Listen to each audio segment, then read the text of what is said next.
Hello friends, welcome to Vita Diaries. We are back with our another video in Canada. So आप लोगों ने मेरी last video देखी होगी कि हम लोग यहाँ पे कनाडा पहुँच चुके हैं और मैं फ़िलहाल अल्बर्टा प्रोविंस में रहता हूँ। तो मैं यहाँ पे कैसे पहुँचा इस बारे में ये मैं वीडियो बना रहा हूँ आप लोगों के लिए। फ़्लाइट टिकट्स मैंने कैसे बुक करी, क्यों करी और क्या क्या चीज़ें हमने करी यहाँ आने से पहले। मैंने फ़्लाइट देखी अपनी मार्च के लिए कि मेरे को मार्च में यहाँ पे लैंड करना है, तो वो फ़्लाइट टिकट कुछ ज़्यादा ही कॉस्टली थी। उसके बाद फिर मैंने अप्रैल देखी, मई देखी, जून देखी। तो अप्रैल, मई और जून के अंदर अप्रॉक्सीमेटली उतना ही प्राइस था। तो फिर मैंने और मेरी वाइफ ने ये डिसाइड किया कि हम लोग अप्रैल में मूव होते हैं यहाँ पे, अप्रैल स्टार्टिंग में। और सेकेंडली हम लोगों ने अप्रैल के अंदर यहाँ पे मूव होने का इसलिए भी सोचा था क्योंकि अप्रैल यहाँ पे स्प्रिंग सीज़न होता है, उसके बाद समर्स आ जाती है और जो कि नया नया लॉकडाउन भी हटा था, ट्रैवल रिस्ट्रिक्शंस खुली थी। तो ये बहुत ज़्यादा एंटिसिपेट किया जा रहा था कि यहाँ पे जॉब अपॉर्चुनिटीज़ बहुत ज़्यादा होंगी। थर्ड रीज़न हमारे लिए ये था अप्रैल में मूव होने का कि हम लोग हार्श विंटर से बच गए। यहाँ पे बहुत ज़्यादा हार्श विंटर्स होती है, -30, -40 डिग्री टेम्परेचर जाता है और उस टेम्परेचर के अंदर बिना गाड़ी के आप लोग जॉब हंट इतनी ज़्यादा इजीली नहीं कर सकते। फिर हम लोगों ने डिफरेंट वेबसाइट्स पे जाके, जैसे कि स्काई स्कैनर है, मेक माई ट्रिप है, यात्रा है, इन सब पे जाके अपने यहाँ की फ़्लाइट टिकट्स देखी, किस साइट पे आपको कितने की फ़्लाइट टिकट पड़ रही है यहाँ पे आने की, वो सब कुछ हमने देखा।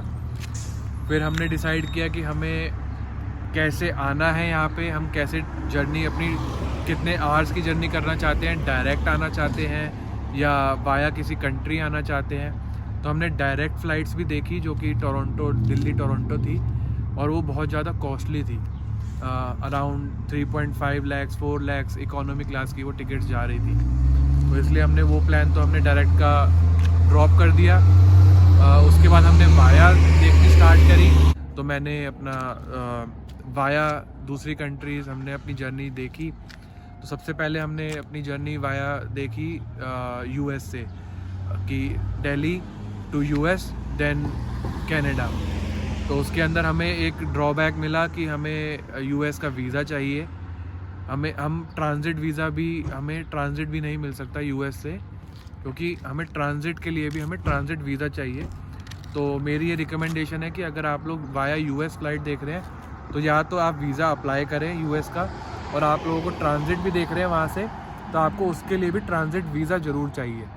फिर हमने अपनी सेकंड फ़्लाइट देखी, हमने via European countries like Paris, Amsterdam. So हम लोगों की वो फ़्लाइट जर्नी थी अप्रॉक्सीमेटली 40 आवर्स की।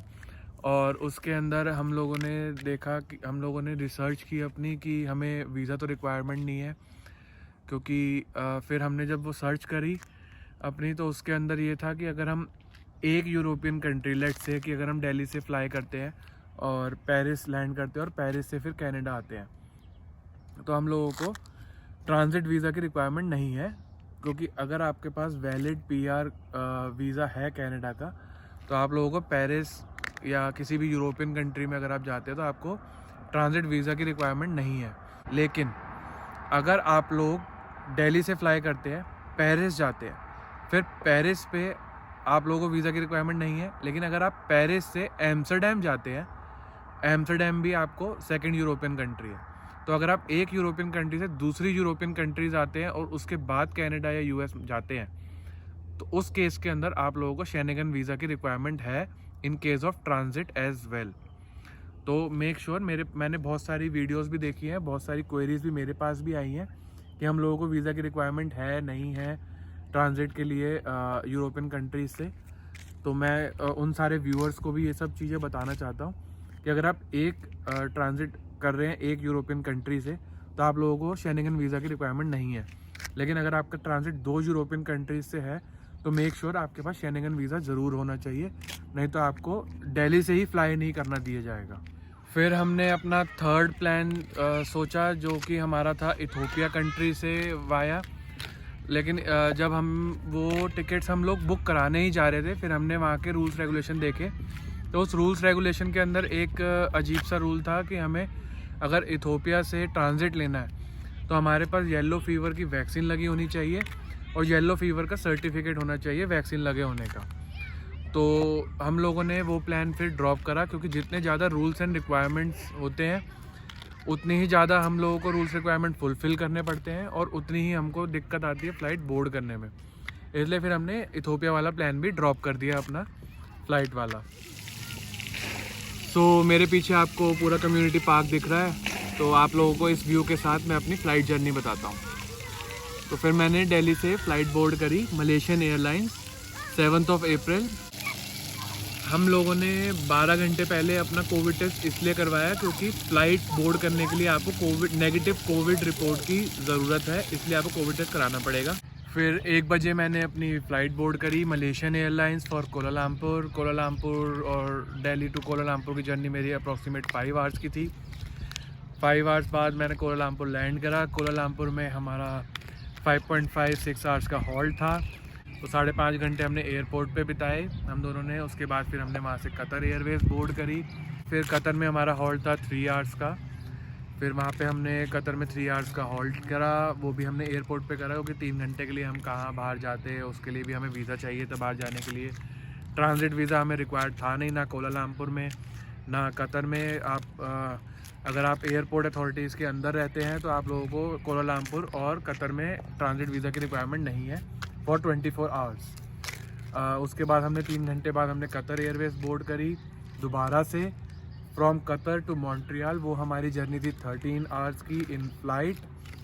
13 आवर्स बाद हम 8 अप्रैल को हम लोग पहुँचे मॉन्ट्रियल कनाडा। देन फिर हमने वहाँ पे अपना इमिग्रेशन वगैरह पूरा प्रोसेस करवाया। उसके बाद फिर हमने वहाँ से अपना लगेज कलेक्ट किया। लगेज लेने के बाद हम लोगों ने एयर कनाडा की फ़्लाइट हमने पहले से ही बुक करा दी थी from Montreal to Toronto and Toronto to Edmonton. ये हम फ़्लाइट अपनी दिल्ली से ही बुक करा के आए थे, लेकिन हम लोगों का मेजर कंसर्न था लगेज को लेके, क्योंकि हम लोगों ने लगेज बुक नहीं करवाया था एयर कनाडा की फ़्लाइट में। फिर हमने मॉन्ट्रियल में अपना लगेज कलेक्ट करा। हम गए एयर कनाडा के काउंटर पे, वहाँ पे हमने अपना लगेज बुक कराया, पैसे फ़ी पे करी लगेज की हमने। वो मोर और लेस इंडियन रुपीज़ के अंदर हमें 12,000 की पड़ी for our 104 kgs of luggage approximately. फिर हमने वहाँ पे, मेरा मॉन्ट्रियल में हॉल्ट था करीब 6 आवर्स का, लेकिन इमिग्रेशन वगैरह करवाने में और लगेज वगैरह करवाने में हमारे अप्रॉक्सीमेटली 3-4 घंटे हमारे आराम से लग गए, तो हमें वहाँ पे ज़्यादा दिक्कत आई नहीं। उसके बाद फिर हमने एयर कनाडा ली मॉन्ट्रियल से, जो कि थी रात को 10 बजे की। वहाँ से हमने मॉन्ट्रियल से एयर कनाडा लेके हम गए टोरंटो, जो कि हमारी जर्नी इन फ्लाइट थी 1.5 आवर्स की, और मेजर हॉल्ट हमारा आया टोरंटो में। टोरंटो के अंदर हमारा मेजर हॉल्ट था 8 to 9 आवर्स, एंड वो भी हमने एयरपोर्ट पे ही बिताए, क्योंकि रात हो गई थी वहाँ पे भी पहुँचते पहुँचते हमें, क्योंकि 10 बजे तो हमने फ़्लाइट रात के बोर्ड करी थी मॉन्ट्रियल से, और वहाँ पहुँचते पहुँचते हमें अप्रॉक्सीमेटली 12 बज गए थे। फिर हमने नेक्स्ट डे 9 अप्रैल की हमने फ़्लाइट बोर्ड करी सुबह की फ्रॉम टोरंटो टू एडमिंटन, और एडमिंटन हम लोग यहाँ पे पहुँचे करीब 11:15-12 बजे। हमारी वो इन फ्लाइट जर्नी थी 4 आवर्स की। फिर हमने एयरपोर्ट पे लैंड करने के बाद हमने सोचा कि हम पब्लिक ट्रांसपोर्ट से अपने एयरबीएनबी चलेंगे। हमने एयरबीएनबी इंडिया से ही बुक करा लिया था, और फिर हमने वहाँ से सोचा कि पब्लिक ट्रांसपोर्ट में हम लोग एयरबीएनबी मूव होते हैं। लेकिन फिर हमने वहाँ पे पता करा एयरपोर्ट पे, तो लोकल कैनेडियंस थे, उन्होंने हमें बताया कि आप लोग पब्लिक ट्रांसपोर्ट की बजाय टैक्सी लीजिए, वो आपको कन्वीनियंट पड़ेगा, क्योंकि आपके पास लगेज भी है और जो पब्लिक ट्रांसपोर्ट है वो थोड़ी दूर पे मिलेगा और मोर और लेस इक्वल पैसे लगेंगे, तो इसलिए आप लोग टैक्सी ले लीजिए, वो आपको कन्वीनियंट रहेगी, आपको डायरेक्ट आपके एयरबीएनबी पे पहुंचा देगी। फिर हमने टैक्सी हायर करी। टैक्सी हमें पड़ी $70 की फ्रॉम एयरपोर्ट टू एयरबीएनबी, और ये सारी मेरी जर्नी थी। और आने वाली वीडियोस के अंदर आपको कनाडा भी दिखाएंगे कि यहाँ पे क्या सारा कितने का मिलता है, सारा सामान आप लोग अफोर्ड कर सकते हैं, नहीं कर सकते हैं, कहाँ घूम सकते हैं, यहाँ पे आके कैसे घूम सकते हैं पब्लिक ट्रांसपोर्ट में, पासेस कितने का पास मिलता है, कितने की टिकट्स होती हैं पब्लिक ट्रांसपोर्ट में अगर आप लोगों के पास पास नहीं है तो।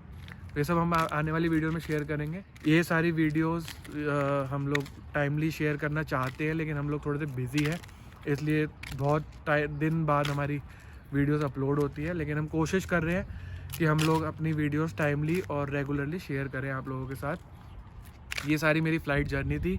इसके अंदर मैंने आपको डिफरेंट टाइप्स ऑफ वीज़ा और कंट्रीज़ के हॉल्ट भी बता दिए, और किस कंट्री में किस चीज़ की रिक्वायरमेंट है आपको फुलफ़िल करनी पड़ सकती है। अगर आप लोग वो कर सकते हैं तो आप लोग वो फ़्लाइट बोर्ड करिएगा, नहीं तो आप लोग बेटर ऑप्शन चूज़ करिएगा।